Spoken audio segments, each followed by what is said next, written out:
Guys, we're supposed to start at 10. We're starting a bit late. Thank you, our two guests, Vanessa and Victor. So people come late, they will join us. So what we're going to talk today is really about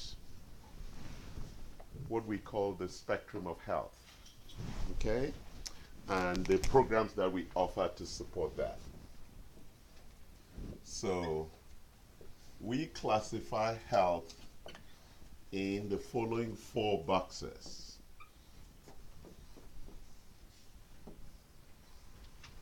We have what we call vitality, and within that there's this expectation of performance. We have what we call normal health. We have distress,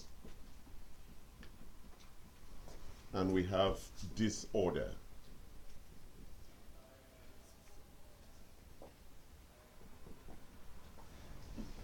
Okay. So it is very important that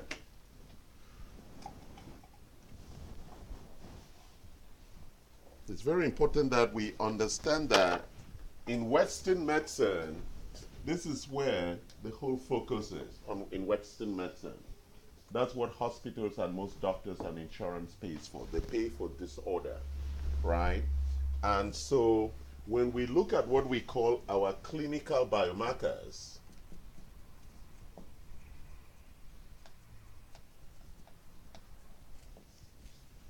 these people here are very green. And we'll show you. Can you give us a sample report on biomarkers?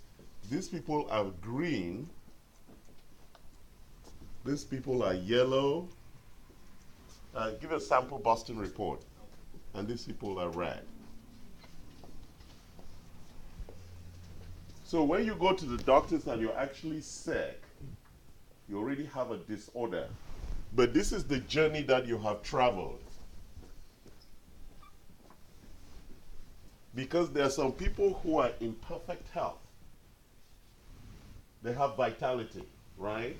Actually, very few people are in perfect health. And you know these people, like I was watching this morning, they're playing tennis in Paris at the Roland Garros, the clay court. They have vitality.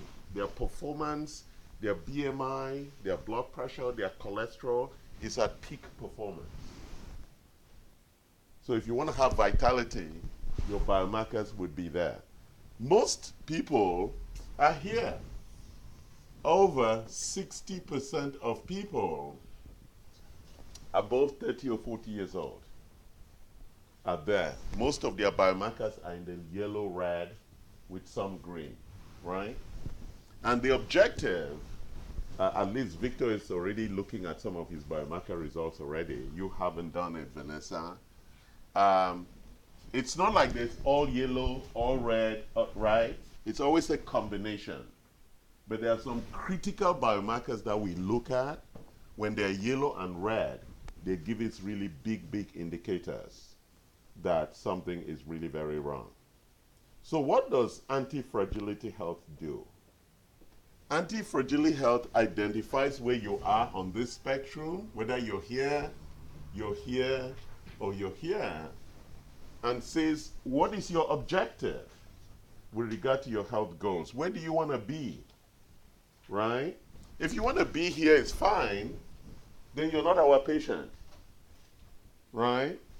Not everybody wants to be very healthy, right? Because to be healthy, like we say, it's a revolutionary act. It requires significant effort. And many people don't want to make the effort. So if you want to stay here, that's fine. If you have diabetes and you want to continue eating sugar, it's fine. You can stay there. You're not our patient. Is that making sense, Victor? Vanessa? Is that making sense? Because a lot of people think that we are not here to convince people. We are here to support you achieve your lifestyle goals or your health goals. We're not here to convince you that you should be healthy. That should be a choice that you make. Then we support you. Okay? Is that making sense? I'm not here to convince you to be healthier. I'm not interested in that. I'm here to support you in your journey to be healthy. So let me show you a typical example of the kinds of things I'm talking about. So when we run your blood tests, we see this kind of results. Okay?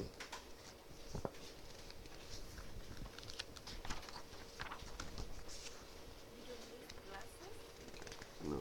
Yeah, can you give me that one? That's what I was looking for, actually. All right.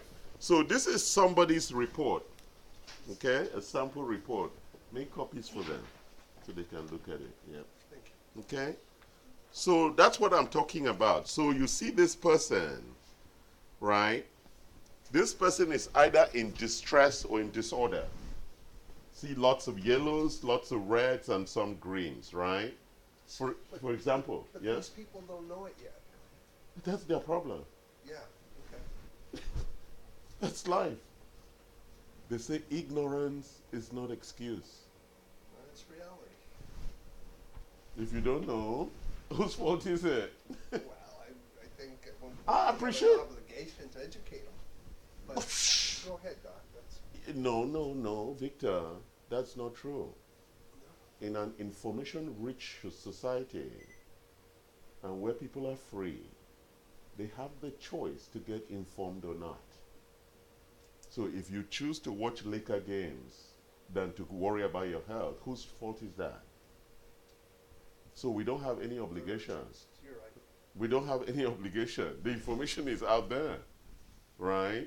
My staff listen to this stuff every day, and they still, some of them don't do anything about it. So we don't have any obligation.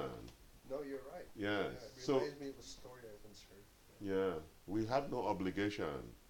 Our job is to make the information available, and it is your job to make the choice to accept the information or not. So you are not obliged, I'm not obliged, right? That's a free society, isn't it? Right?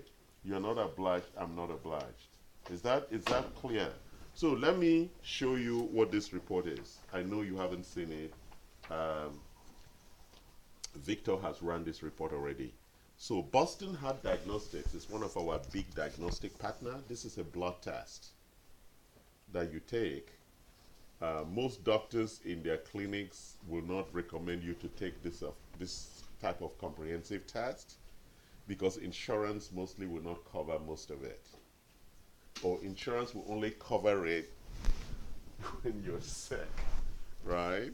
So we ask that you do it because it begins to tell us where you are on this journey, right? As Victor was saying, you want to know. It's an eye-opener. Do you understand? You want to know, right? And some people say in America that ignorance is bliss, that not knowing is good, better than knowing. I have people who've walked in here and said, I don't want to know. Good, all right, so you die tomorrow, that's fine. Well, there is no case where you wouldn't want to know. Like what? Like what? This is about your health. We're talking about health. We're not talking about everything else in life. We're talking about health. So what is it about your health you wouldn't like to know? Some people in the last stage of cancer, right, is cancer, so they don't have much time. So Yeah, but nobody knows how much time anybody has. Nobody knows. Even doctors are just guessing. Nobody knows how much time anybody has. Okay, and at least knowing means that you get prepared. First of all, we're all going to die, so what are you afraid of knowing? Right? Death is the ultimate end. So I can be politically correct and be nice about it, but you're going to die. Okay, so let's go back to this report. So let's look at a couple of things in this report that I don't think you know, right? And it's about your health. Hold on, let's look at the report. yeah, Look at the report. Observation, I didn't see how different, very green and green. Is this green or very green? Just stop with green first. Yeah, getting to green first. Well, How many Americans do you think are here? The first one Like I less saw- than 1%. I This saw- is like the very rich Americans, right? If we're trying to say how many millionaires or billionaires, is that what we want to worry about? Or at least we want to get you to middle class first, right? So let's worry about this first before we worry about that. And there are some people who are here who want to get here. Okay? So let's look at some of the numbers here. So the first thing is total cholesterol. You know what that means, right? Do you know what your cholesterol number is, Vanessa? I don't remember. No. The question I asked was, do you know what it is? Oh, cholesterol. Yeah. Yes, that is the No. I said, do you know what your number is? oh, my number. Mm. Do you think you should know? No, that's why I came here today. Okay, good. That's a very good answer. Thank you. Okay. That's a very, very important number. And the reason why we use Boston is that Boston is providing some biomarkers. Those are what we call clinical biomarkers. Those are biological measurements of health. That's what a biomarker is. It's a biological measurement of your health, right? So these are called clinical biomarkers, okay? Like your blood pressure is a clinical biomarker. Like your BMI, and we're going to do the machine. The last time, did we do her body composition? Okay, so can we do it sometime today so she has it? So all your, these are what we call clinical biomarkers because they pertain to your health, okay? And in this office, in our business, we collect more than 300-400 biomarkers. You've done the stool, urine, two blood, and I think the genetics. Okay? So he's done most of the biomarkers and already. How many more markers are there? You know, you've done most of the ones that we track. Yeah, all the important ones, including body composition. Well, if I take care of my problem, I could see extending my life already. Exactly. With quality. The quality of your health for long life. Very important, right, Victor? So this is the challenge of the journey. The tendency in life, age, moves us this way. That's what aging does. Ignorance. Well, yeah, ignorance too. But on top of aging, so I'm looking at what we call the stressors. On top of aging, the environment and lifestyle. You see, because aging, we don't have a choice. The environment, we have some choice. Lifestyle, totally our choice, right? You know, there are some people who have moved to live in Hawaii or go live in a village in a mountain like Idlewild. I was just listening on the radio. How many people know where Idlewild is? Somewhere there. You've never been? You've been to Idlewild? You should. It's one of the prettiest places in California. About trees. Up on the mountain, right? There's a whole village. I was just listening on the radio that the road up there is blocked. So the people are kind of trapped. They have a lot of snow. It's really like a European city, right? Up in the mountains near near Palm Springs.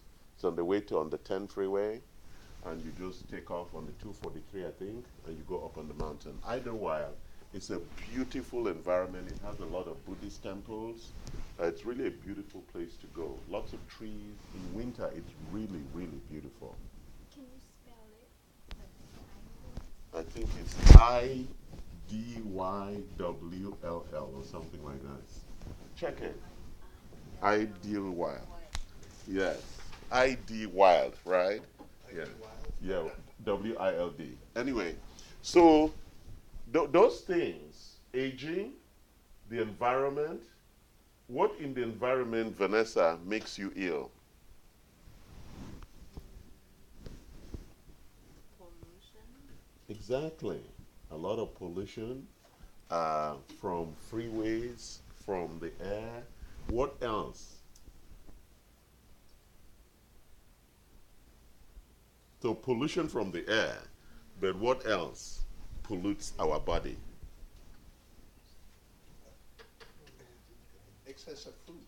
Sugars.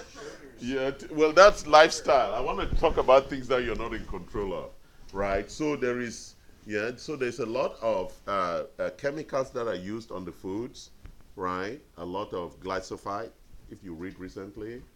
Well, but many people like cheap food, right? So Americans love to buy cheap food, and they don't know where the food was grown, and they use a lot of glyphosate, which is carcinogenic, right? And people just go to Walmart and Costco and buy cheap things because they think that they have a deal, right? Come and buy 100 eggs for $5. You should think, okay, how can you get 100 eggs for $5? It doesn't make sense, right? They must be pressing those chickens to produce eggs that cheaply, right? So a lot of people don't think that this doesn't make sense. It cannot be that cheap. If it's that cheap, something is wrong, right? How many people here eat foie gras? How many people know what foie gras is? Yeah, you're Americans. Well, foie gras is this thing that is very, very French, and it's very tasty, and it comes from pressing the duck to pull out that stuff, and that's what foie gras is. Go try foie gras. It's very expensive, and it's very tasty. Okay, I'm just giving you an example of the kind of bullshit we do, and most people don't even know. Like you were saying, do we have an obligation to educate people that most of the food that's grown in America is bad? Do we? I think we do. Who's gonna do it? I don't know how. It's all systematic. No, well, but it's done, but people don't pay attention. There are labels on the food telling you what it is. How many of you read labels when you're shopping? You see the point? So you cannot be announcing every day that do not eat this because it has this, right? Like soda, right? I sat on the plane flying from Chicago a couple of weeks ago, and the guy next to me drank 5 cans of Coke. Right? I was going to give him a lecture, but I thought I don't think that was a good thing to do. He has choice, right? Okay. So let's talk about, so the thing that I'm going to talk about today is really about lifestyle, how we intervene to bring you, there are 4 journeys, right? The journey from disorder to normal or to vitality, the journey from distress to normal or vitality, and the journey from normal to vitality, depending on where you're starting. Okay? So now we'll talk about those journeys and what the journey entails. Okay? Are we clear? Are we good? All right. So we're going to talk about 7 things that we call the drivers of lifestyle. Okay? All right, let me just clean all of this back. So we're going to talk about 7 things that are the drivers of lifestyle. And the number one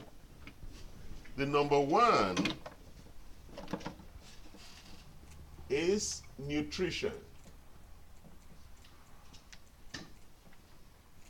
So there are 4 things we want to talk about nutrition.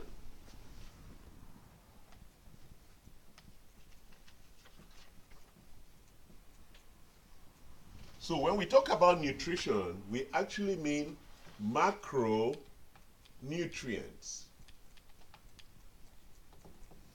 Victor, what are macronutrients? They're small. I mean, they're elements, small. No. Okay. What are Vitamins, macronutrients, Vanessa? minerals. Okay, they are proteins, fats, and carbohydrates.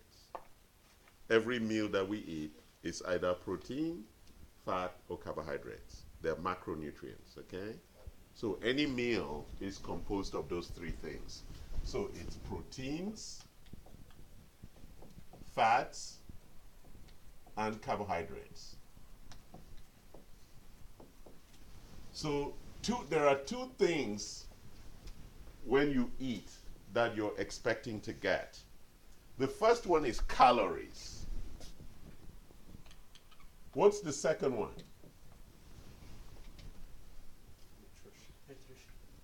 No. No, nutrients. We call them nutrients. I want you to learn the language. Nutrients. You see, that's where this name nutrition comes from. It didn't come from calories. It came from nutrients. Nutrition. Nutrients. If not, they would have called food calorians, right? As Americans love calories. So American eating has moved towards calories rather than nutrients. So most American meals do not have any nutrients. Even the fruits, the plants, and everything, the chicken, the beef, because of the way we farm and the way we take care of the animals, right? And even now, so it's not just that they don't have nutrients, they also have toxins. I love it. People go to the store to buy fresh fish and they buy farm fish. Farm fish. What's the problem with farm fish, Victor? They're held in a tight area and they're fed. I thought you were given talking. penicillin. I thought you. No, that's chicken. Fish too. Okay, fish. But It's yeah, they're being exactly. farmed. And They're the in fish closed are. cages. Yes, Yeah. they don't have the freedom. Yeah. You hear that? So what happens when you cage people? They get angry. They turn into Stress, what Hmm? worry, stress. They're stressed. Yes. So we're eating animals that are in distress. That's why the Muslim and the Jews, they call it halal or kosher. They actually calm the animals down before they kill them. Because eating distressed animals is actually bad for you. Yes, they do. That's why they. But this way how they call halal. Halal is different meaning that what you tell us. Halal mean first when you kill the animal you have to say in God's name Mhm.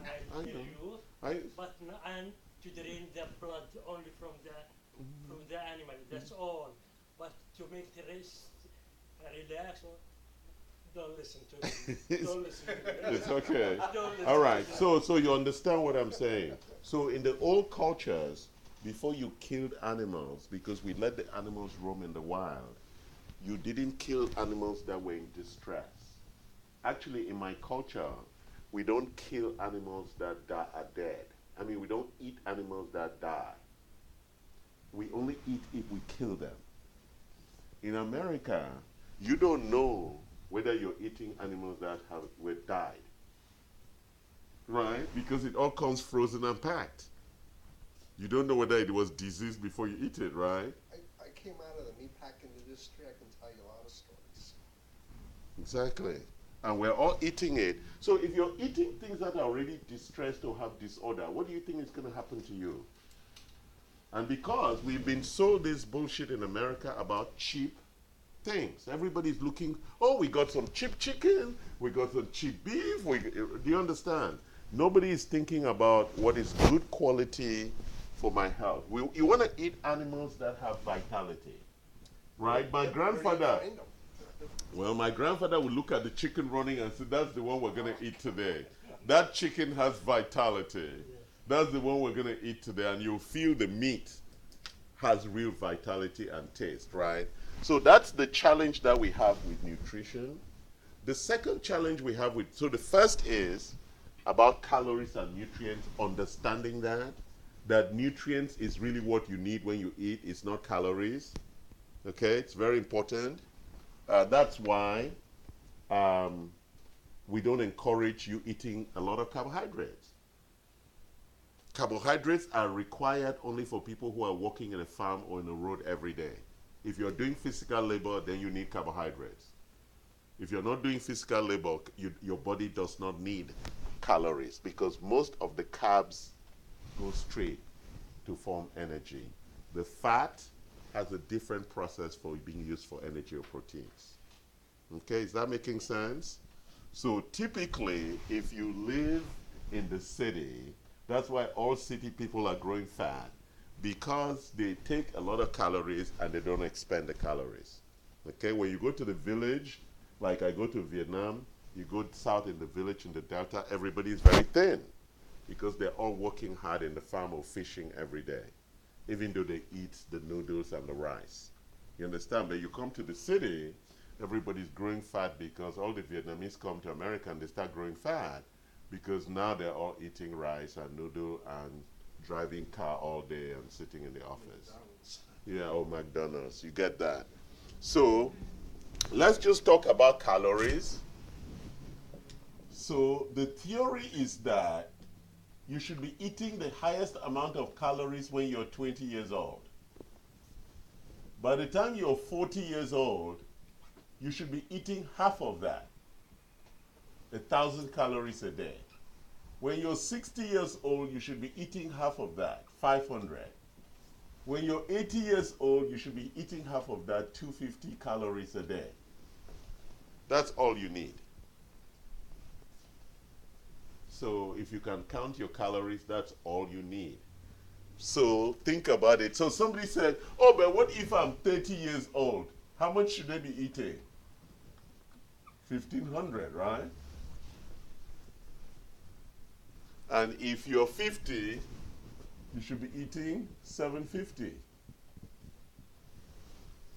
Our weight reduction program for HGC puts you at this range, right, Vincent? Yeah.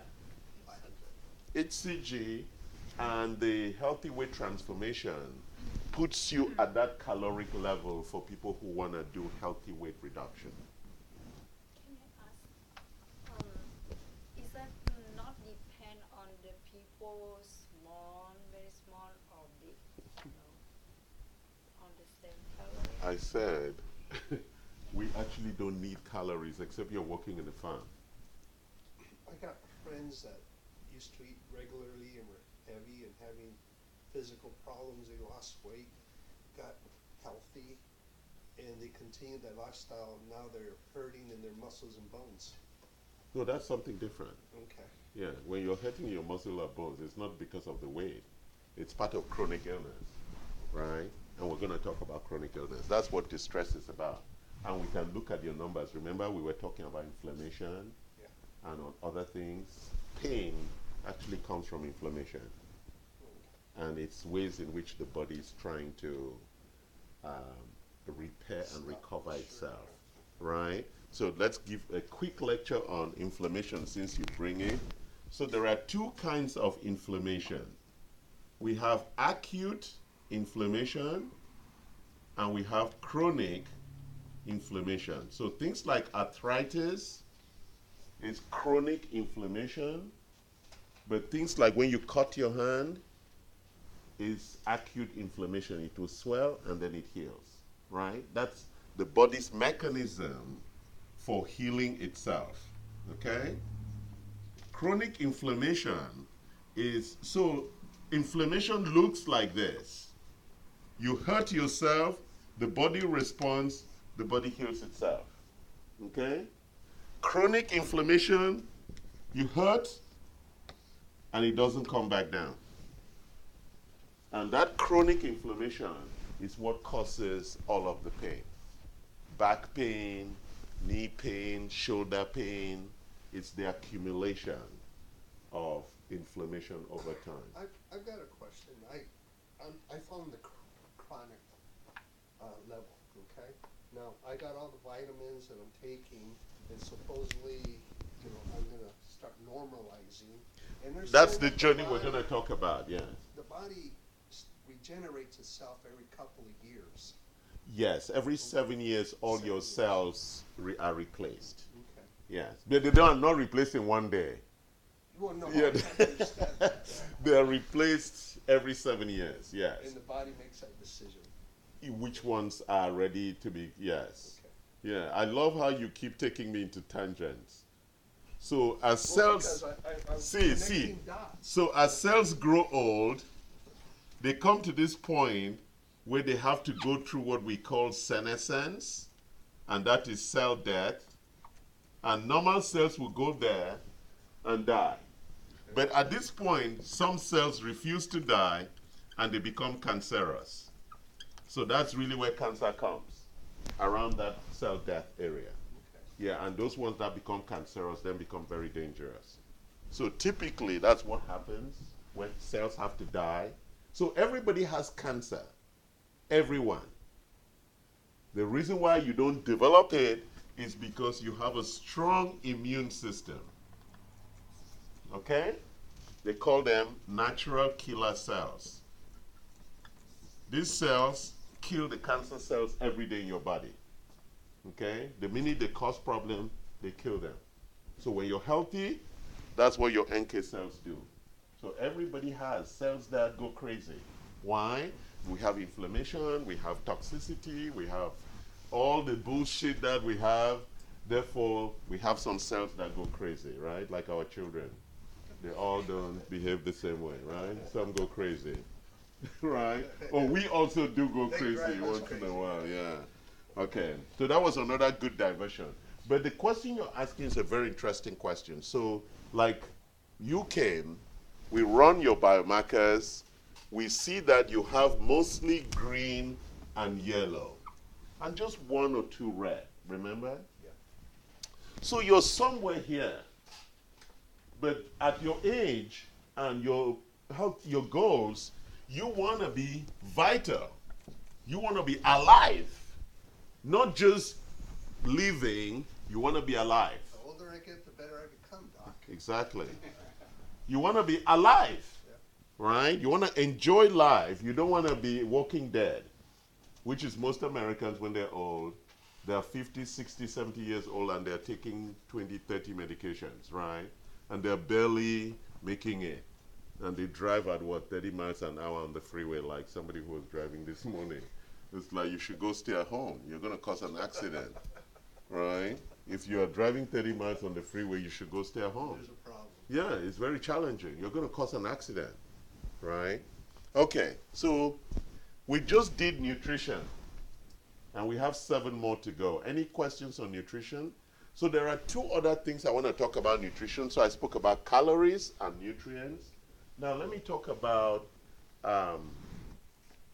time restriction. So new research points out that, and I think we discussed this, you should only eat between when the sun is up. Eating when the sun is down is bad for your health.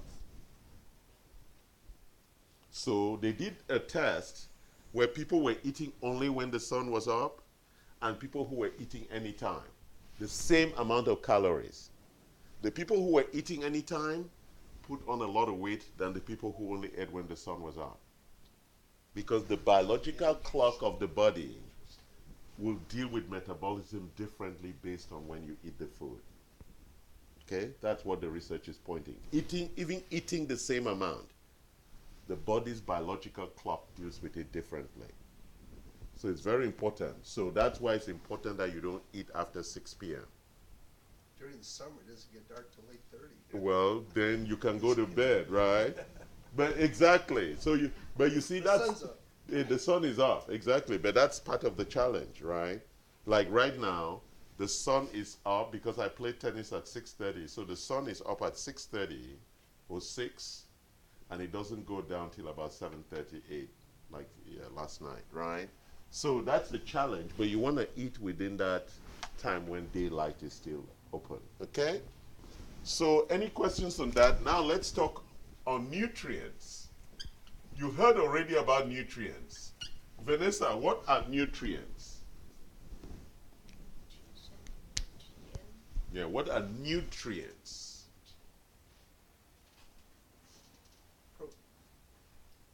No, they're not proteins. You said it before. Micronutrients, Yeah. So nutrients are micronutrients, right? Here, this is where we look at micro. Up there, we looked at macro. So what are micronutrients? No, I want to go back again. What are macronutrients? We need to get this stuff. Proteins, fats, and carbohydrates. Okay? Those are macronutrients. What are micronutrients? You said it before, Victor. Vitamins and minerals. Correct. Okay, name us one vitamin that you know, Victor. And we just gave them to you and you started, so you are like, whoa, I got it. Vitamin D, vitamin K. He called the most important vitamin, vitamin D. How many Americans are short of vitamin D? Probably 95%. Correct. Where do we get vitamin D from? How many hours do you spend in the sun? You know, in Vietnam, they even cover themselves from the sun. Right? Because they don't want to get dark like me. Do you understand? And vitamin D. I'm not really, because in Vietnam the sun is too hot. I come from Africa where the sun is hot also. I know, but in Vietnam it's I said I come from Africa where the sun is it's on the equator, where the sun is also very hot. And we don't go around covering ourselves, carrying an umbrella during the afternoon. It's because they don't want to get dark skin. Don't tell me it's because the sun is too hot. I come from Africa. I know how hot the sun can be and how humid. Yeah, but that's only the time. But in the morning until 9 a.m. it's okay. But after that, It's cultural. You don't want to get dark skin. All the Vietnamese people tell me that's why they don't want to get, because when you get dark skin in Vietnam, it means you're a poor person. You came from the farm. Yeah. So even you see them driving here, they wear gloves, they cover their face, right? You see them driving here. The sun here is very hot, right? So vitamin D is a very critical micronutrient for us. And almost everybody's short of it because we are not out in the farm all day as we used to be when we were all farmers. So it is a critical. Do you take vitamin D? There's only two answers. There's only two answers. Yeah, I was wondering, why were you thinking about it? no, because I work outside the sun most of the day No, but do you know what your vitamin D level is? on my body. Yeah. Exactly. So if you don't know, what happens, Victor, when you don't know? You don't know. You don't know. It creates a lot of problems. You know, I don't have vitamin D in my test. Yes. It came up very low. Yes. And if I don't do anything about it, I can see in, I don't know, maybe 5, 10 years where my bones would just start breaking. maybe. Exactly. But now that I'm aware, I know where I'm going. Because what really helped me though is like, when I see the greens, I say, okay, I'm doing something right. Correct. All I got to do is just adjust other parts. Correct. And then That's my it. lifestyle. That's why I'm Exactly. here. Yeah, that's what we're talking about. Yeah, but I think I manage my meal. Yeah. No, no, no, no. You're forgetting one thing. If you don't know, you don't know. It's like, what is your height? Exactly. Why do you know your height? Exactly. So you don't know your vitamin D, so you don't know whether what you're doing is the right thing. And it bothers me that my doctor never suggested to test me for that. And I get annual checkups. Why don't they recommend or Ask what do you doctor do? then. You have to Ask do it, doctor. Yeah, because you have to break the bone before they give you the prescription. Systematic. You have to get, if not, insurance will not pay for it. You know you have to pay cash for it. That's the challenge too. So even though we know that vitamin D, our body doesn't make it, it has to come from outside. Insurance doesn't cover it. You have to buy it yourself. That's just one. There's probably Exactly. 50 more. 100 Yes, more. we have the list here. And so give her a copy of the micronutrient. I think we gave you already. Or if not, bring 2 copies if we have, okay? So that we look at that. So now, okay, let's move to the next one. So you're going to see nobody, and first of all, let's talk about micronutrients, right? Please don't buy micronutrients from Costco Thank you. or Walmart. It's cheap and bad quality. Full stop. Yeah, but do you think we'll take one every day? No. He takes what? About 20. Yes. started No, doing look at the list. It's in front of you. That's what you are supposed to take every day. That's the minimum requirement. Or, what is the option, Victor, if you don't take the minimum requirement? Eat all the food, I guess. How much food can you eat? See the point?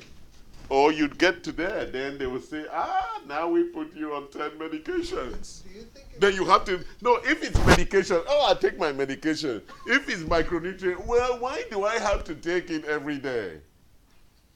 I love Americans. That's why doctors like Dr. Noel, they get very rich. Because everybody's lazy and stupid, and they want to get disorder, then they go and she write 10 prescriptions. Right? the pharmacies? Yeah, the pharmacies, right? Now I'm telling you to eat well. Why should I eat well? I don't want to eat well. It doesn't have sugar. Exactly. That is what your body needs every day. It's not a discussion. But everybody's body absorbs food differently. Yes. So Genetically. Even if you eat superfoods on a regular basis, blending it, you might still need vitamins. Yeah, and you shouldn't be blending it because you're removing the fiber. Even if you should eat. drink it? No, yeah. Because when you crush it in those machines, like smoothie, it kills all the fiber. Then now you have to come to me and buy probiotics. So if you're going to eat your fruit, just eat your fruit the way it is with the fiber in it. I understand the need for probiotics, but let's say that I take antibiotics that kills my good bacteria. How long will it take to Replenish? Yes. It takes about a month. A month, okay. So typically what we recommend is that if you take the antibiotics in the morning, then you take your probiotics in the afternoon. So after the antibiotics have been absorbed and they've done their job, you try and replenish. You can do it on the same day? Yes, you can. Yes. It's really advised that you do. If not, it really causes a lot of gut problems. Because you might end up with diarrhea and other things again because it cleans your gut completely. So, but we also want the antibiotics to be effective. So you can't take it together. If not, the antibiotics are now fighting with all the bacteria you've just taken in. So you want to change the timing. Yeah, another good thing I found out when I took the test is I was high in some vitamins. Yes. So I just need to stop that. Oh, no. Just lower the amount of it, not stop. I was taking individual zinc, for example, so Yeah, my you zinc should levels were yes, high. you But now should with the multivitamins, It get the right level. Exactly. You're getting the right level. Is it recommended to eat in the evening yogurt to get good? First of all, dairy is not good for you. So the only yogurt, actually I had that conversation with Maggie on the phone this morning, that I do the Greek yogurt in the morning with the blueberries. Because there's no taste in it. I hate the fact that there's no taste in the Greek yogurt. But you need to be very careful with dairy. I'm not sensitive to dairy, but dairy is really not advised for most people, especially Americans who have a lot of allergies and reactions. I don't have any food reactions, so I think I'm fine on dairy. I don't feel bad about it, and my stomach is fine. But if you have problems with dairy, and I wouldn't advise you taking dairy at night, you should take your probiotics in the evening if you want to. Okay, that making sense? That's the advice I'll give on that. Okay, and so I called Maggie on FaceTime, and she was eating sweet yogurt. I said, "Stop it!" She's like, "Oh, I'm sorry, I didn't know that I was on FaceTime." I said, "You're eating a sweet yogurt? Stop it immediately. You already are showing signs of Parkinson's and you're eating sugar. Wake up!" She then sent me a list of the things she went to the market and bought, the foods. I said, the only fruit, you're showing signs of Parkinson's, the only fruit you can eat is blueberries and avocado. That's it. No sugar. She says, "Oh, but what about," I said, "Didn't you hear me? I told you just 2. The rest is out. Because she's already showing signs of Parkinson's. And we know that all these cognitive problems like Alzheimer's, they're all metabolic illnesses. And so we want to clean her metabolism so that she really is eating properly, right? Is this making sense, guys? Yeah. I'm taking this really slow on Saturday. Normally I run this in an hour. We're going to be here till 12. Is that okay for everybody? Is it okay? All right. So we've just 2. Now let's go to the third one. My favorite third one, which is sleep.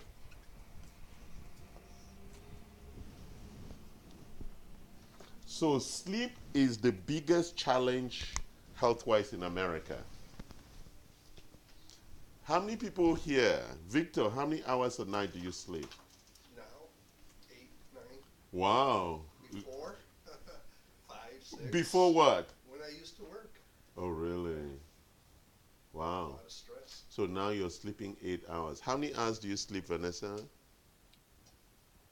Usually 7.5. Oh, wow. Are you menopausal? You are in menopause? Menopause. Your period stopped? You're not sure? Oh, okay. We'll talk about that later. So, but most women who are in menopause have problems with sleep. So, first of all, I don't have any but first of all, sleep is our most important function. Okay, sleep. You have to sleep well. And we have a lot of sleep monitors. We were going to get him a Fitbit, right? Oh, sorry. Yeah, we need to order a Fit. Hold on.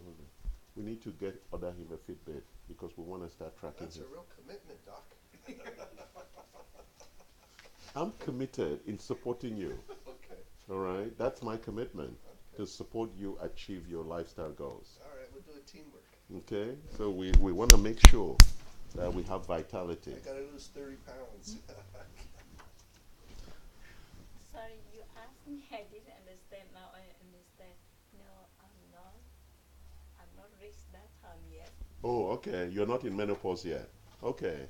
So that's why she's sleeping very well. Because most women who are in menopause, they stop sleeping well. And so this is the big challenge about How sleep. about andropause?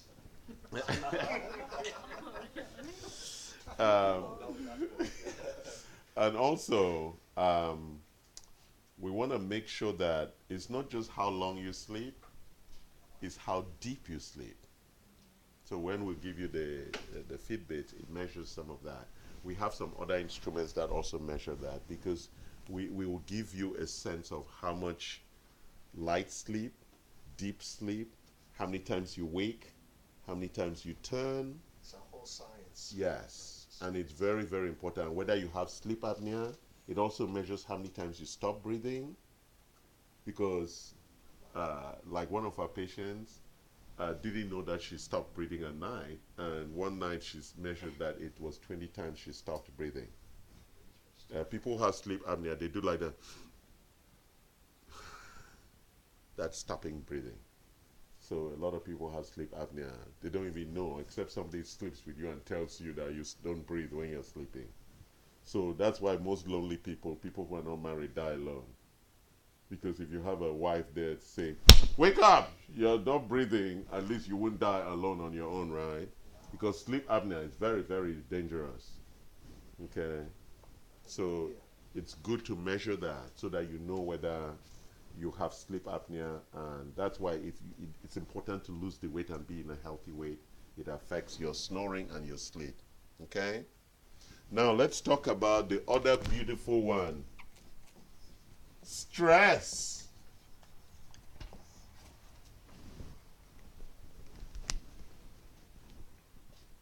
How many kinds of stress is there? My staff is like, want to answer the question. So when we talk about stress, most people think about emotional stress. So let's talk about emotional stress.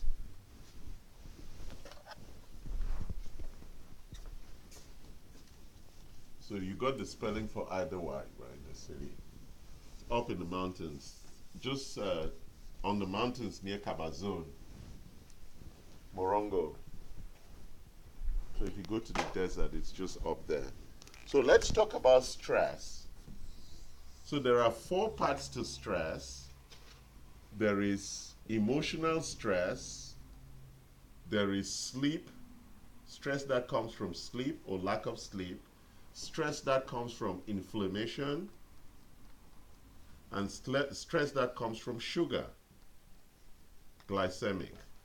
So I'm simplifying it. All right? So when you eat sugar, that whole glucose glycemic balance causes stress in the body because they have to release insulin, they have to deal with all the glucose in the bloodstream, and so all of that causes stress overall to the body. And long-term stress, right? We also have chronic stress, right?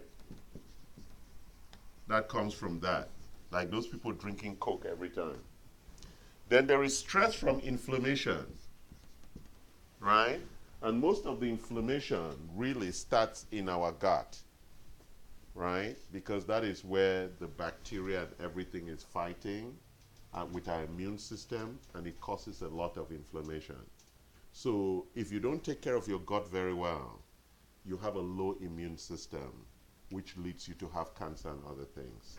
Okay? You need to use restroom? Okay.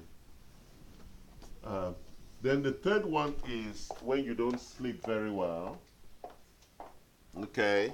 And then the last one is what we call emotional stress. So those are the 4 things that drive stress. The only one that we really worry about, being human beings, is the emotional stress.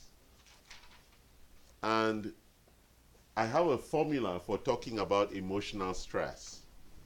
I call it the appetite equals to performance formula. You know what appetite is? Desire. Not just for food, for everything. You have a big appetite for life, for women, for music, for food, right? Hot showers and food, yeah. We all do. Yeah. We're human beings. We have big appetites, right? That's a good thing. And when I get hungry, That shows that you have vitality, right? If you're not hungry and you don't have a big appetite, you don't have vitality. We all have big appetite. We actually have to manage the appetite, isn't it? That's the real challenge. We all have big appetites. We have to manage. And that is what the stress formula is around, right? Every man likes beautiful women. But if you go after every beautiful woman or beautiful man or rich man, they're going to ruin your life. Right, Louise? So you have to choose the ones that you go after, right, Victor? Yeah. That's the problem, right? My grandfather had 22 wives. But he lived to be 102. So perhaps more wives gives you less stress. No, you release more stress. I'm just saying, he lived to be 102, so perhaps that gave him less, but he had 42 children. If he would have had this test, what do you think would have happened if he would have had all his vitamins? He lived in the village. He lived on a farm. He was a farmer. He was very healthy. He fought in World War I and World War II. Oh, wow. He was a very, very strong man, grew up with Germans. He fought with the Germans during World War II. He trained me. He's a very powerful man. Even when he was 96 years old, he went to the farm every day. He would, You were lucky then. yeah, he worked in the farm from 6 till noon and then went home every day of his life. So if he would have had this test here, he probably would have been deficient in a few things. Yes, really the aging one, the inflammation, which is really the big outcome of aging. It's inflammation. Just so with this knowledge, he could have extended his life. to about 120. There are people who are living 120, 130, 140. Yeah, it's possible. Okay. Like in Okinawa, 100-year-old women are diving under the water and go get clams and all that thing. right? In Ocoa, lots of 100-year-olds. Okay, I didn't know that. Oh, yes. They call it a blue zone. So there are certain blue zones in the world where people are living up to that, right? They say there's a blue zone up here. What's it? Yeah, there's a blue zone up here in Sedona, Arizona? no, here. Where the SDAs are. Yeah, what is it called? Linda. Yeah, Yoba Linda. No, Is- it's not your. No, not Loba Loma Linda. Linda. Yeah, Loma Linda. Yeah, Loma Linda is a blue zone. And a blue zone is where people don't really get chronic illness as much as everybody else. And they live long lives. So don't forget that all chronic illness is driven from those three things I spoke about, right?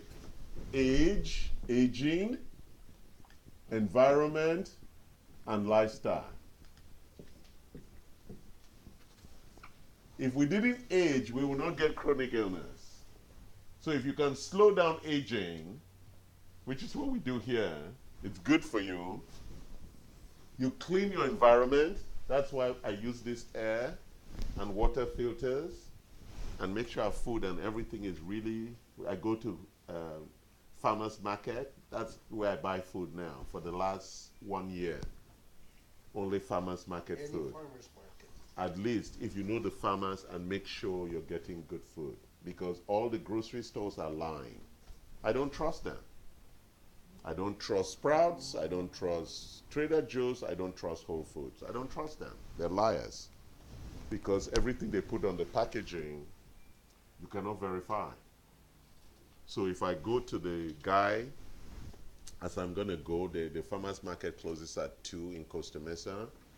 I know he's giving me free-range eggs. I've been to his farm in Lake Elsinore. I know he's giving me good chicken. He's giving me organ meat, right? Organ meat is very good for you. Heart, I bought tongue last week, and I love it. Have you eaten organ meat before? I was raised on it. Okay. My father was a kill-for butcher. Yes, it's actually very good for you to eat organ meat. Tribe, intestines, liver, heart. In the village, that's what we mostly ate. And now they're looking at the literature saying organ meat is actually better for us with regard to micronutrients. Okay, so But the white man says, "Ee, ee, ee." So nobody eats it, and they're all dying. I have friends who are like, "Ee, you eat tribe." Yeah, you eat the meat, I eat the tribe. It's from the same cow. What's the problem? yeah, but it's higher in cholesterol. The tongue's higher in cholesterol. That's bullshit. How about the liver, high in cholesterol? That's not true. No.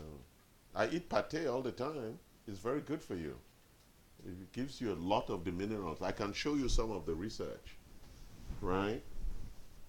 I think it's in my office. I'll show you some of the research. When you take a broccoli or you take some of these very superfoods and compare them to organ meats and look at the amount of micronutrients in them, that's why the people in the village didn't need to buy supplements. They were eating organ meat. They were eating real vegetables. They were eating real food. Here, we throw all of it away. We want just the beef. The beef has, the muscle has nothing in it. It's all bullshit. Protein. Some amino acids.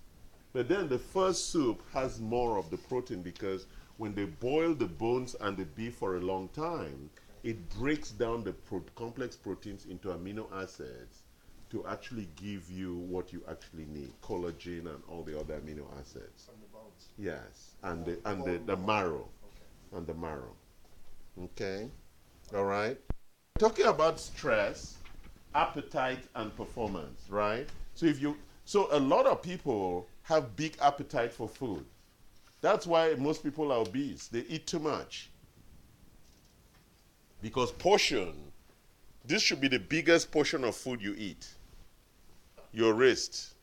That's it. The biggest portion of food you eat should be that. Foot. See that? That's it. How about if my hand is smaller? Then it means you need smaller size. That because I have big hands, mine is twice yours. It means I should eat twice your portion, right? That's what it is, Interesting. right? Okay, let's go to the next one. So that was stress. Number 5 is exercise. It's recommended that you do about 30 to an hour of exercise every day, right? That you stretch, you do cardio, you do aerobics, you do things that gives the body strength, because a lot of people do not have enough muscle and they don't exercise and stretch out the connective tissue. So if you notice, even if you have arthritis, they advise you to walk. You need to stretch and give the connective tissue. Get the blood flowing. Not the blood flowing. You know, those tendons and connective tissue, they need to be stretched out. So if you're always just sitting down, it actually makes the arthritis worse. So it's important that even the muscle, the muscle gets stronger with exercise, right? It's a very important thing. Constant acclimation. Yes, it gets stronger. If you don't exercise, it's a very dangerous issue. Because then, when we run your body composition, it's going to measure your body fat and it's going to show the issues that you have with that. Okay, so let's look at organ meat here on this slide, right? See, omega-6. See the amount in organ. See, that's what we're giving, what you're buying here with money. If you were eating organ meat, look at vitamin A. Look at vitamin C, right? Scroll, next page. You see that? See the organ meat? See how much they carry. That's why people in the village didn't need to take supplements. You get it from organ meat. You see that? All the micronutrients that we're talking about. See them? So my grandfather didn't need to take supplements. And so when you start eating just beef here, it's bullshit. You should be eating organ meat. You see? Selenium. Look at that. Actually, God made it so that we got the right amounts from the things we were going to be eating. But then, we thought we were smarter. Because if I tell my children to eat, liver, they're like, ew. But when I put the pate on the baguette, oh, Dad, this is so good. What is it? You know, American kids are ignorant. What is it? Oh, it's pate. What is pate? Oh, it's liver. Oh! But it tastes good, right? So funny. American kids with, you know, they go to school till they're grown up and they're ignorant of everything. And yet, little boys in my village know everything about things like that, right? Which is what we call common sense in Africa. So children go to school here and they don't have common sense. You understand? Very challenging. Okay, so exercise is very important because the amino acids that come in need that process for them to build new muscle, right? If you don't stretch and exercise, we don't build new muscle. So most women don't have muscle because they don't exercise. So even if they're thin and without muscle, it's very dangerous because if you fall, you break the bones very easily. There is no muscle holding everything together. You don't have good balance, right? That's why women are not strong generally, right? There's no muscle, there's no strength, they don't really exercise. Most men play sports when they're young. Most women do not, right? So men tend to be more open to exercise than women. So a lot of women grow up and they don't even understand why they have to exercise. So it's a very important thing. Most of us, we played soccer every day from when I was 4 years old until I was 20-something. I played soccer every day, right? Because it's just what we do. So you grow up with that exercise orientation. Number 6, and then number 7. So number 6, let's talk about hydration. Vanessa, how much water should you drink every day?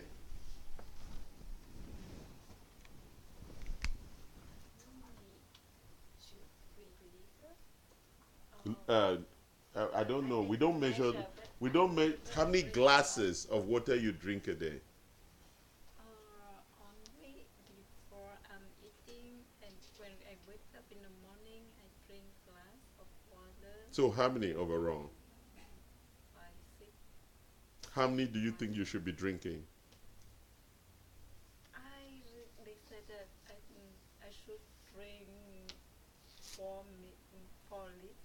No, you should drink about 8 to 10 glasses a day. Yeah, maybe. No, not maybe. You should.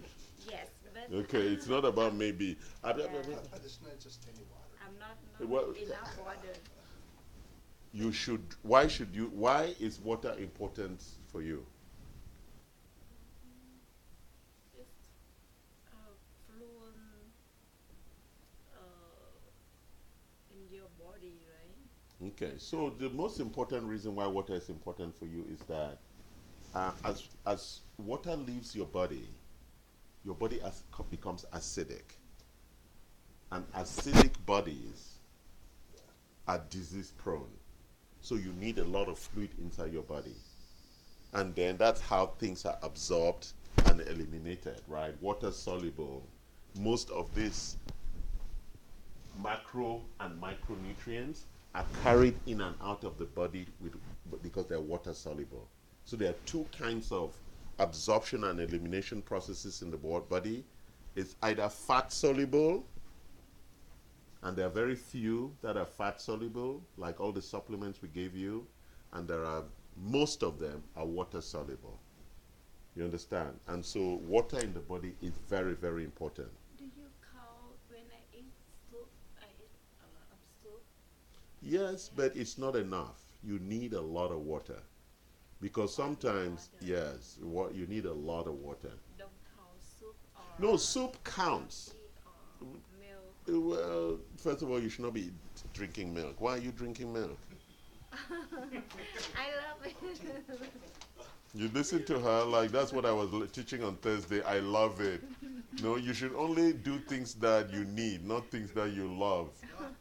Right? You don't need, you should take calcium, proper calcium, because the milk that you're taking, okay, but you know that soy milk also is not really very good for you. There are lots of questions about soy and estrogen.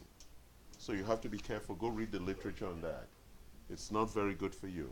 So On the water, because you mentioned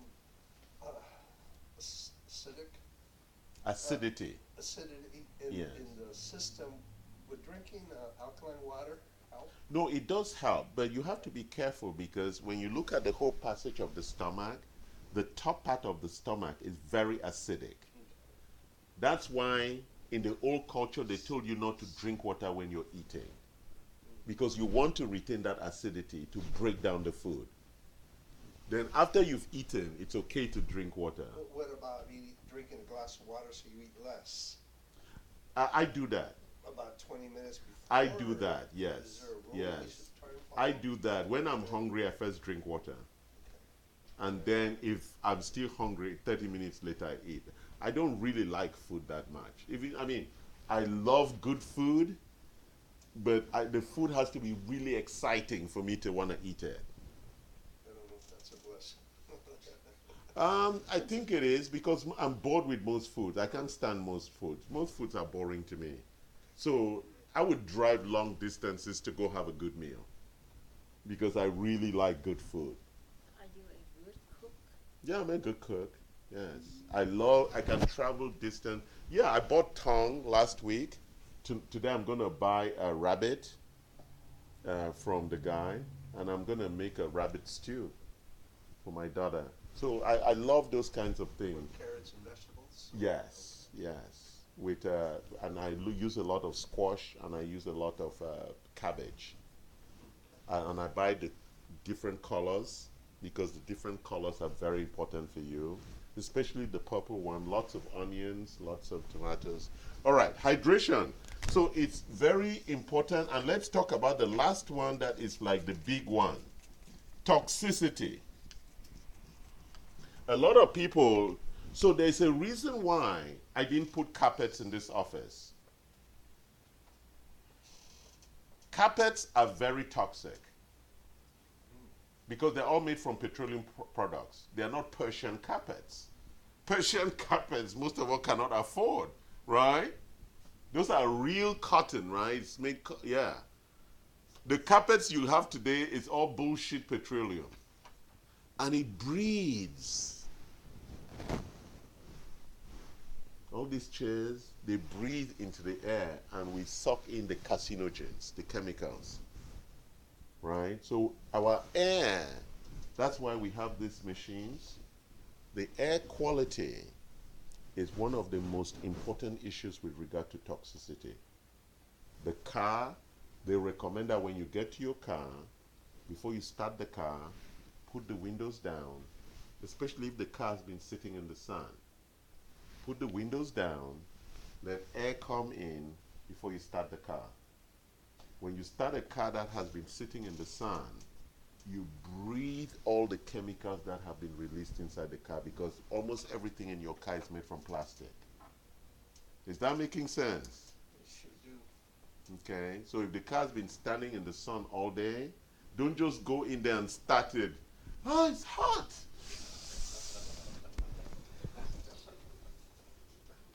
Right? So wind the windows down, let fresh air come in, because all that accumulated chemical toxins are going to be expelled. At least it reduces the amount you're going to breathe in, right? Very important. You should have an air filter in your bedroom, right? So that at least for 8 hours that you're sleeping, you're breathing very good air, right? It's very, very important. It also helps with your sleep, okay? Especially if your house is near the freeway. Look at, we're right there. That air is, the bullshit is coming in constantly, right? Secondly, you should have a water filter like we have. So check our water filter, it's from the same people. We have their contact details here. You must have a double carbon filter for your water. You must. And that's the only water you should be drinking. Okay? Toxicity is the biggest issue for cancer. Big issue. And almost everything in our environment is toxic. Right? That's why I don't shop at those stupid shops like Sprouts and all those places, because I don't know if they're lying.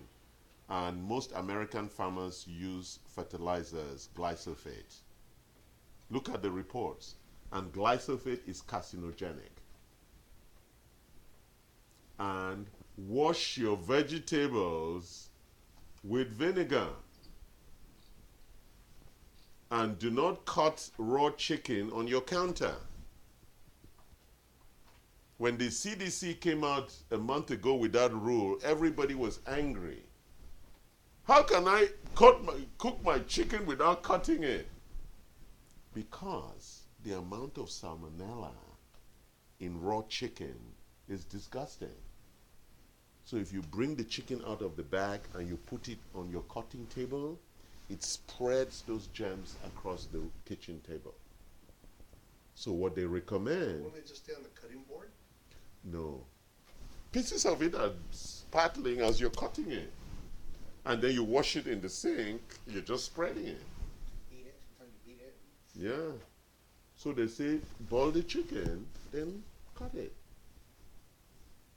You understand? CDC, it's a warning. Go on the CDC website. It's a warning. Because the bacteria now spreads in your kitchen and you don't know where it is. So people are getting sick and they don't know they are the ones making themselves sick. Do it all to ourselves. Yeah, so they were warning very clear, and a lot of my African friends were pissed off on Facebook because they thought, oh, the white man again is trying to deceive us with some bullshit. That's how we Africans think. Oh yeah, another white bullshit. Right, that's how my African friends, that's what they think. Oh, some other bullshit. But no, I then clarified it. No, they're right. The amount of bacteria, that's it. CDC, look at the warning there. Stop washing your raw chicken. You see that? It's a warning from the CDC, Center of Disease Control. If you don't know, you die. Do you get that, Victor? Yeah. So I pay attention to a lot of things. I didn't know that. How about steak or meat or tongue? So except you are the one who, so for example, what I do is that if I'm going to rinse anything, I rinse it in the bag. I put water and I put vinegar in the bag. I rinse it in the sink and straight into the pot. Actually, I rinse it in the pot that I'm going to cook it in. So I put it in the pot and just rinse it a bit. Or I now do what my grandmother used to do. I boil it the way it came and then rinse it. You know when it starts boiling and you see like that white stuff on, yes, I rinse it then, cut it, then start boiling again. A long time make a meal that way. Where are you hurrying to? To your death? Right, Victor? It's a habit. Yeah, well, that's, Lifestyle. I cook, so I'm fine with it. But so how And much- the way Africans cook, like for right now, I'm getting ready to make some pinto beans. So I soaked it yesterday morning. So by today night, it's going to be sprouting almost. So I'm now ready to boil it. 2 days? Yes, because when the beans sprout, it's actually good for you. It's broken down the. That's good to know. Oh yes, you want your beans to sprout. I'm a big bean eater. Yes, you want them to sprout. So I'll put it in water for like a day or two, and then it's ready for me to cook. Garbanzos, kidneys. Yes, bread, I love it. everything. Yeah, I went to a store the other day. I think it was a Mexican store, and I bought like 6 kinds of beans. I'm like I that buy too. them at Sprouts, so. Oh really? It's okay. Sprout is okay for things like beans that you're gonna boil. It's fine. Now, Sprout is just a lie on a lot of other things. okay. Okay, is that making so toxicity is a big issue, and a lot of people don't pay attention to it. So when you eat in restaurants, most restaurants are dirty, disgusting. So you should really reduce the amount of. First of all, I really don't drink water in restaurants. I buy bottled water in restaurants. People are like, why are you buying Evian? Why are you buying bottle? So I don't buy plastic bottled water. I buy a real bottle, right? Glass bottled water in the restaurant. That's what you should be drinking. How do you feel about Arrowhead water? It's in plastic bottle. It's not about the quality of the water. It's the fact that it's been sitting in a plastic The bottle. big ones, it doesn't matter. Huh? It doesn't matter the size. It has to be a glass bottle. Okay. Because if it's a plastic bottle, it's been driving in the sun and the rain, and the chemicals, the phenols in the plastic have gone into the water. That's the fact. And for you and me, I don't know when the level is going to trigger cancer. That's the problem with toxicity. We don't know when the level is going to trigger. Do you get that? You don't know. So the question is, But your test will let us know how toxic we are. yes, So we did your urine test. Yeah. So you can see the amount of heavy metal toxicity in you, or the phenols, or all of that. Yeah. So that knowledge could extend your life. Yes. Yes. It's very, very important. Because like lead, if you're eating a lot of catfish, farm fish, mercury. Okay. For catfish. No farm Or fish. or all fish. Don't No. eat any farm fish. Okay. Yes. No farm fish. The farm fish has too much heavy metals. Is that making sense? Well, it makes sense, but now I'm thinking, okay, I'm going to go to the ocean and go fishing for fish, or the river. Now everything's polluted. But it's not farmed. Yeah, so but when you go to Ranch 99, you go to Ranch 99? Sometimes. Yeah, so that's where I buy most of my fresh fish. Yeah, so I go and they will tell you, they label it, they don't lie. Because you can see that catfish farm is $2 a pound. Catfish wild is $6 a pound. There's a reason it's $6. Can you believe them? Well, the point is that why would they be, if they're lying to me and I go find out I'm having heavy metal increase, then I stop buying from them. At least I know that Asians are more honest with food labeling than Americans. I don't know. I believe them, like the Japanese and the Koreans, food quality for them is very, very high. Yes. Actually, in Vietnam, most of the rich Vietnamese buy from Japanese and Korean store. You're right. I know. And the food is fresh. Yes. See that Japanese store? Very expensive. The one in Costa Mesa is packed because people know it's good quality. Do you understand? That Japanese store, Mitsuwa, packed. I'm going to go there. My laundry people are next to them. I go there, there's no parking space. Why is that? Ralph's is empty, Mitsuwa, no parking space. Because of quality and trust. That's what I was teaching you guys, right? Because of quality and trust. And so, can I get some water, please? So is this making sense? So I'm coming to the end of this conversation. So Victor already purchased the whole product, our journey, because Victor came, and I'm going to talk to you what that is. Based on wherever you are, it's a 4-step process. Victor has done what we call, so step number 1 is discovery. Why do we call it discovery? You need to discover where you are. You need to know, where am I? Right? And as Victor said, he realized he was taking too much of certain things. That should not be too high, like copper. Right? So after you discover, you now begin to build insight. What's insight? Insight is a deeper knowledge of your health. Right? It's very important. You begin to get a deep sense. That's what these conversations we're having about. A real deep sense about what lifestyle is about. What makes you healthy. What keeps you healthy. Based on the choices that you want to make. And the journey for each of them, right? For you to get clear on nutrition takes time.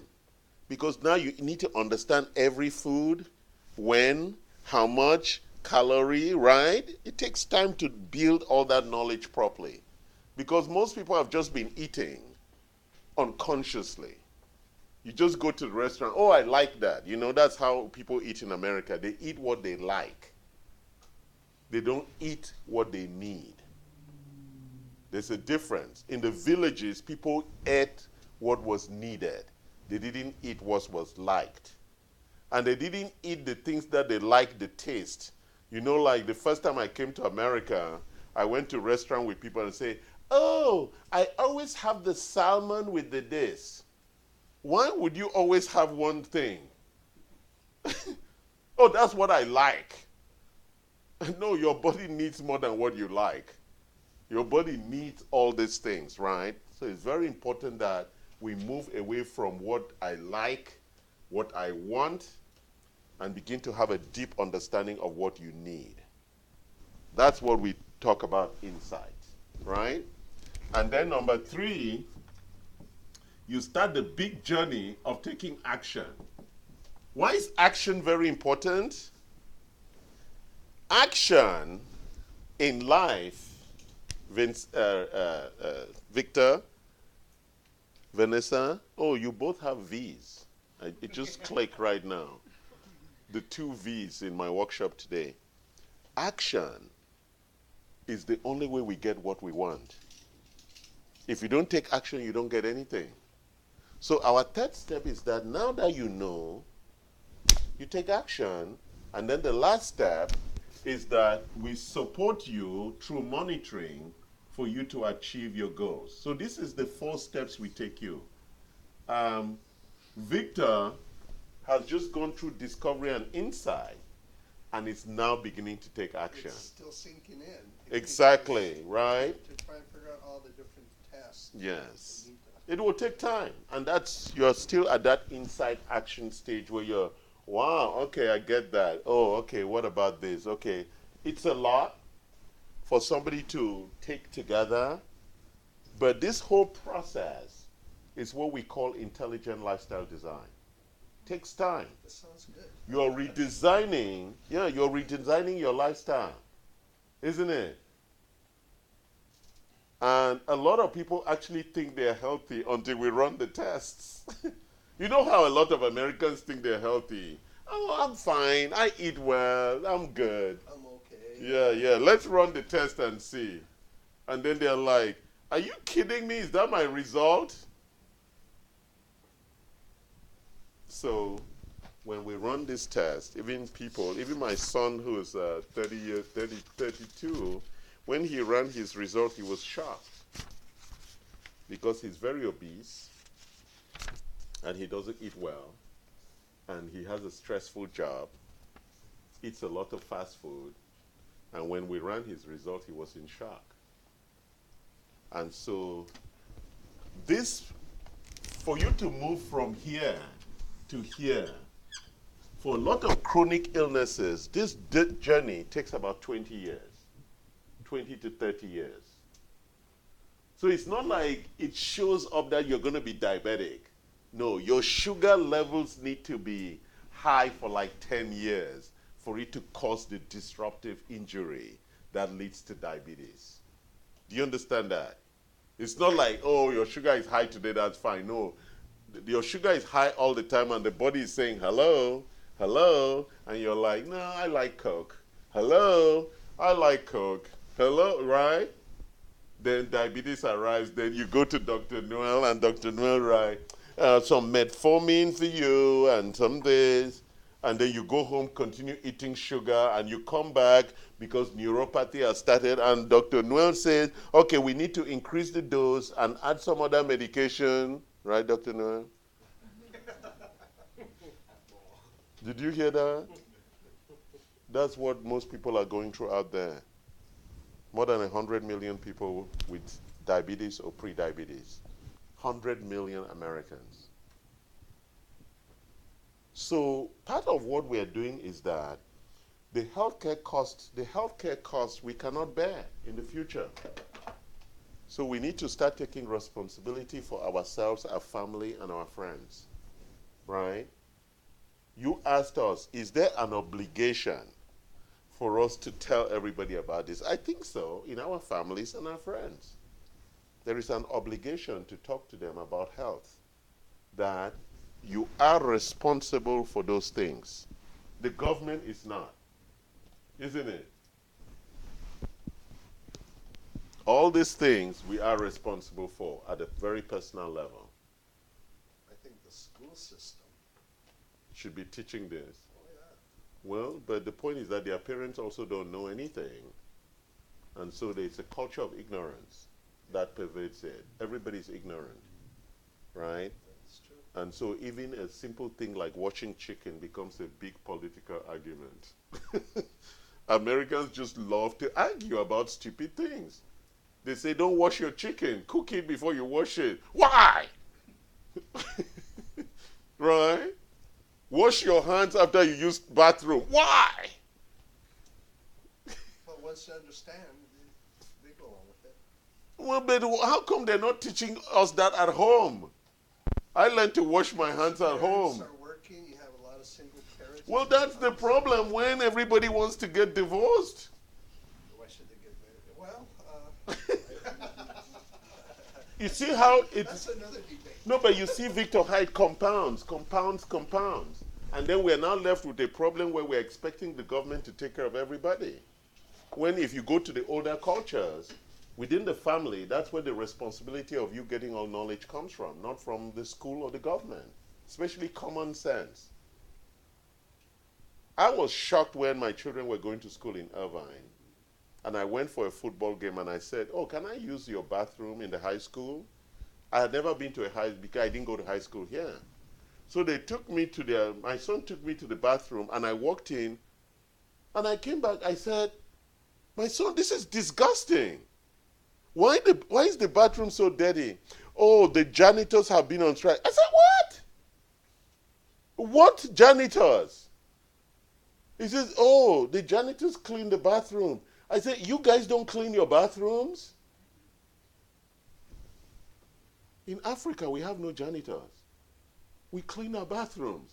There are bathrooms. So if our children are not cleaning their bathrooms, that's why they come to work for me and they don't know how to use bathrooms. You see the problem? So institutionally, I listen to the stupid bullshit on California radio. We need to pay more taxes so we can get more resources in the school. Bullshit. We used to come in the morning and we'll clean our classrooms and clean the bathroom, and the same thing we do at the end of the day. Sorry. And that's how I learned how to make my bed, because I went to boarding school. That's how I learned how to clean the toilet, right? Because if I poo in the toilet, I should be able to put my hand there and clean it. If not, who's going to clean it? You see the point? Who's going to clean it up? Right? Who's going to clean it? And then this generation of parents like me, we did something really awful. We do it for our children and we don't let them do it. So now the children are grown up and they're useless. They study in big universities, but they lack common sense. They can't clean, they don't know how to use bathrooms. You understand? And you see them at airports when I'm traveling. Ugh.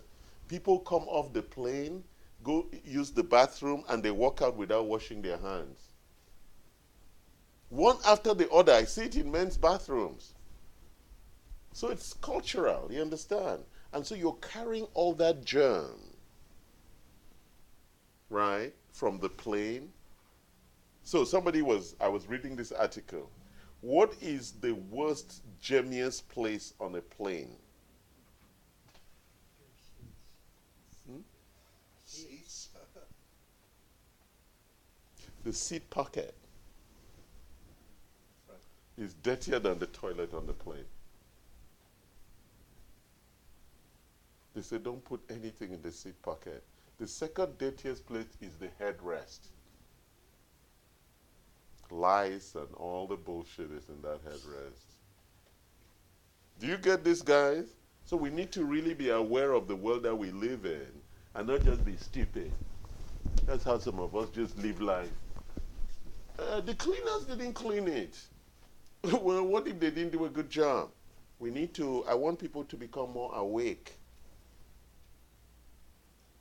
and present. You know, in Buddhism, they teach us about being present. Be present right here now. And just be aware of your environment as to everything that's going on, right? And if they serve you food, look at the food and smell the food and be present, right? Because sometimes they're serving you crap. I went to a Korean place about a month ago, the crab soup place, and the guy put the crab in front of me. I said, this is old crab. It's not fresh. He said, how do you know? He said, you think I'm stupid? I grew up in the village. I know the smell of fresh crab against old crab. He says, oh, you're right. We didn't get new crab today. I said, then take the soup away. I'm not going to eat old crab soup. But how many people know the smell of new crab and old crab?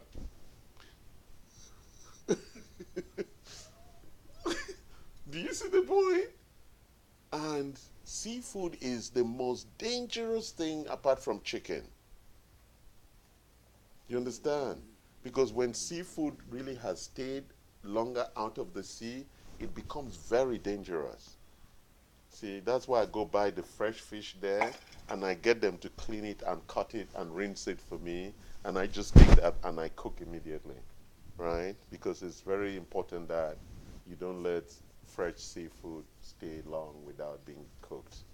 Any questions? So Vanessa, are you going to start this journey? Yes. As soon as possible, right? But do you think becoming a vegetarian is the best? When we run your urinalysis, A lot of people who are vegetarian have a lot of heavy metals in them. You know why? Because the vegetables are grown in soil that has a lot of heavy metal.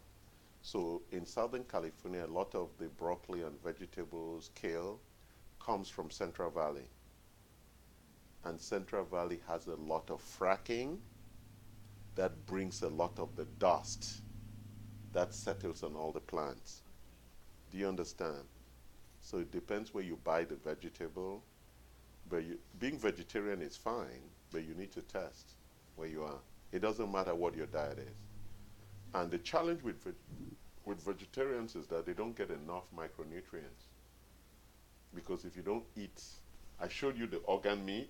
If you don't eat animals, you suffer on the micronutrient side a lot. So you have to make sure you supplement a lot. Remember when we went to the veg fest? most vegetarians are not healthy. They don't have enough protein, and they don't have enough of a lot of other micronutrients, because plants don't have all the micronutrients. Do you get that? But other, many other things too, except meat. You can find it in the bean, in the. Yeah, I'm not arguing with you. So why don't you test it? Let's see whether. If not, it becomes an intellectual argument. One test at a time. Okay. Yeah, let's test it and you prove your point, right? Then you will say, see, I got everything green because I'm vegetarian. If everything is green, then you're fine. Then we don't have a problem, right, Victor? My job is not to. Then you can continue living happy. Yeah, exactly. Continue with vitality, right?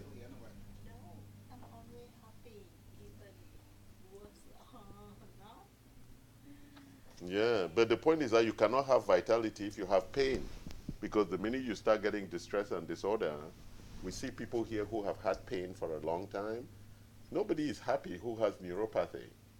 You know what neuropathy is? The tingling and the pain in your hands and feet when you get diabetes. Well, what about the tingling you get in your hands or numbness from doing a certain kind of work where your neck and back gets stressed out? Yes, it comes also from different things. Parkinson's, all chronic illnesses have the same similar kind of symptoms. But tingling and numbness and all of that are really very dangerous neurological signs that our body is telling us something is very wrong, right? But neuropathy is specific to the diabetes. But the tingling, the numbness, they're very complicated issues. It's normally known as a neurological problem. So it will be good you do a neurological exam, then we do the testing, right? So that we can determine what's the underlying issue, right? And I because, don't have that problem, I'm just curious. yes, because some people it could be MS, it could be a lot of different things.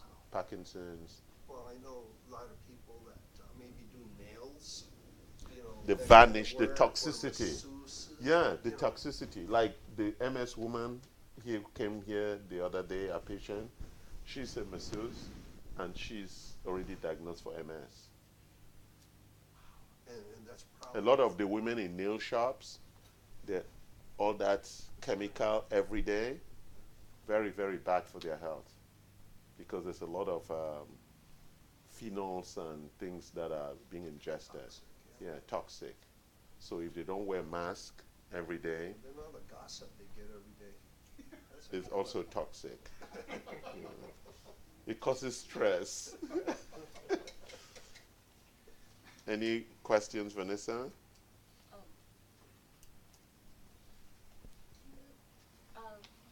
You said that start the journey today. Is that a first step, right? First, The first step, Victor, tell him what you did. First step. Your blood pressure. More important. We're going to do that now. And then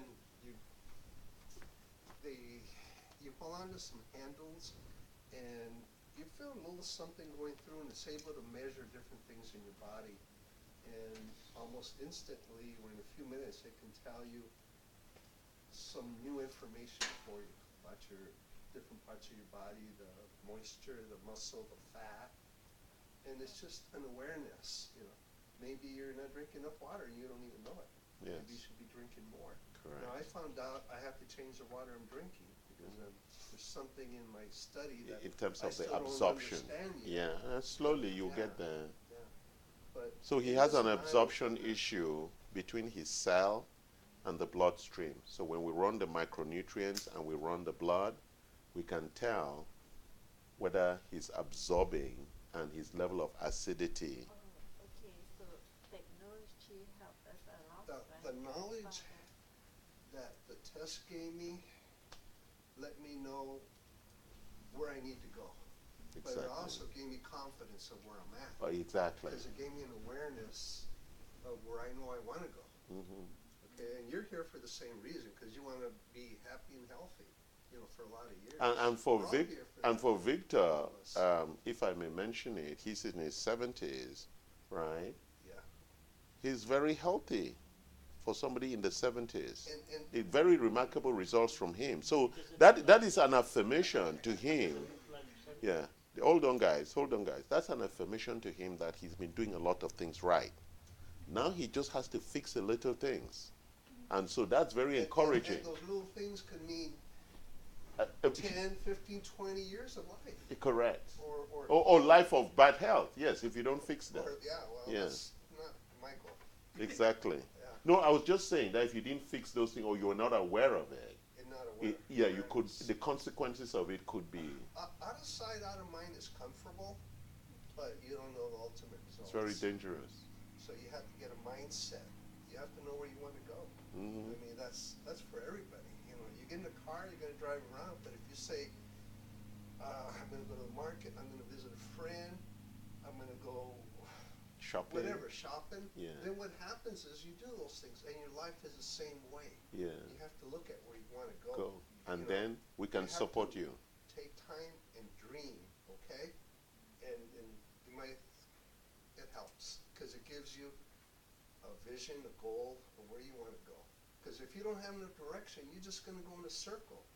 But if you have direction, you're going to go shopping, you're going to go visit a friend, you're going to go exercise, you're going to do those things.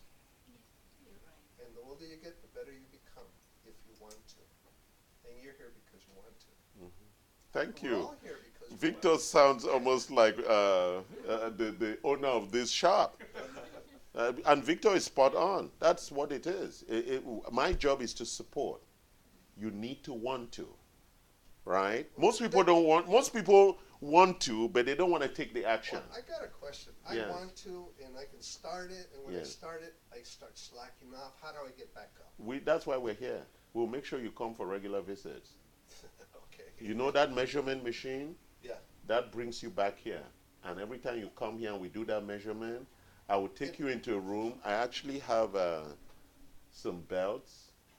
So we ask you to lower your pants.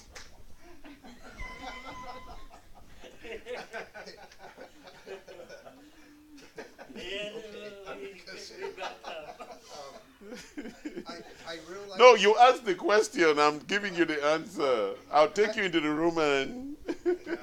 Straighten me out. Yeah. That machine that you have in there, I came in on a Thursday, I think. Yes. And it measured me. So Yes. it gave me awareness that I was overweight and I needed to lose weight. So what I did is I made an effort over the weekend to be more active, more cardio. And you when can I see came some of the. back Yes. on Monday or Tuesday, Yes. like my muscle mass, because it measures your muscle mass, Yeah. was the same, but my blood pressure was down, and there was another positive effect. I can't Yes. remember right. Just over a weekend. Yes. Just the knowledge, just over the weekend. Yes. And paying I maintained attention. muscle mass and lost fat. Yes. Just, That's important. So now I know what I have to do to lose fat. Yeah. Just, So- just so- that so- one little so- experience. So, Vanessa, you need to understand something that Victor caught already. This clinic, we're not just interested to take your money. That's what everybody else out there is doing. Most of them out there is doing. We want to support your journey to health. This is a very important thing for you to understand, that a lot of people are in distress. And there are lots of signs that you're in distress. But most of us don't pay attention because most people think like you do. Oh, I'm healthy, I'm vegetarian, I'm doing okay, I don't have any illness. But this journey from distress to disorder takes 20 to 30 years. So like the increase in copper, the increase in B12, all those levels, or the shortage of the things that he's short in, the cumulative effect of what we call nutrient deficiency shows up as chronic illness. And in his case, it could be that in 2 years it's Alzheimer's. And it's almost irreversible at that point. It becomes really challenging. This is really important. But then so is neurology, so is attitude, so is... Exactly. Yes. We just got to connect the dots. Mm-hmm. So the Over here. important thing, we have to test first. Yes, you have to know. If you don't know, then it's all talk, isn't it? So we're going to do your body composition now, and that's going to be the beginning. So that's the free service that we offer to our potential and patients. Every time they come into the office, I mean, he may want to do it again, but you go first, do the body composition, then we analyze your results and talk to you about it. Then it's the beginning of the journey. You start thinking about those numbers. And then you start thinking, what do they mean?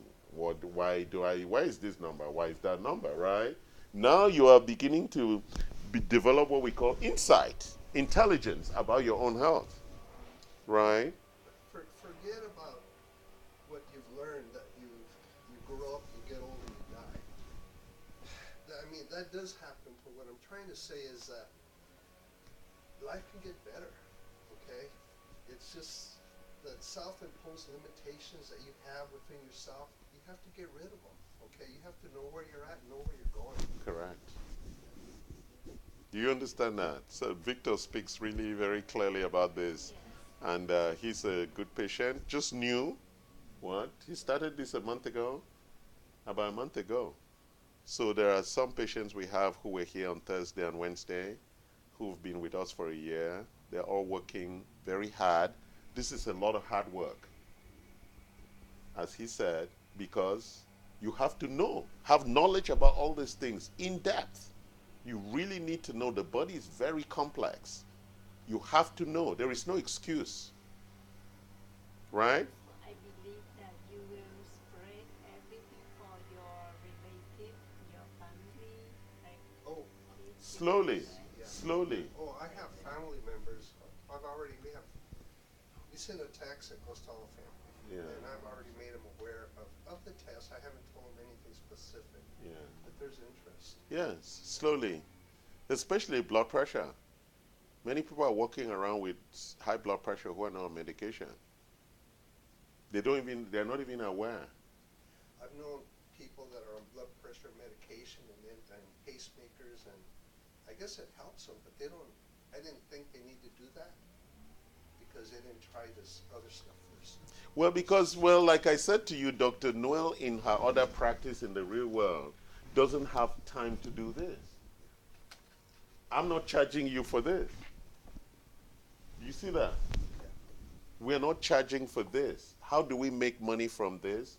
Ultimately, we make money from the visits when you start visiting. We make money from the supplements you buy. We make money from the other services that we provide because it's a lifelong journey. How about the good karma? You go and then you tell your friends, and then they come, and then it becomes easier because we begin to build community, right? Everybody out there is unhealthy. More than 100 million Americans have diabetes or are pre-diabetic. That is debilitating. How do I know that? They're building more hospitals. They're building more dialysis centers. Who's going to go for dialysis? Davida. There are people who are having kidney failure from diabetes. Amputations in Vietnam on the increase. Because how else are you going to deal with neuropathy in Vietnam? Stem cell is offering a good solution, but stem cell treatments are still very, very expensive. It's only for the wealthy. So in the future, like I told my daughter and my children, the war is between the rich and the poor. So This is the best way for you to stay healthy. If not, you're going to have to buy stem cells. And even that will keep you just for a period of time, okay? All right, go run her body composition while there's some refreshments. Thank you, Victor, Thank you. for your support. And Vanessa, thank you for coming on my staff. Thank you. Thank you for your I appreciate it. Okay, thank you.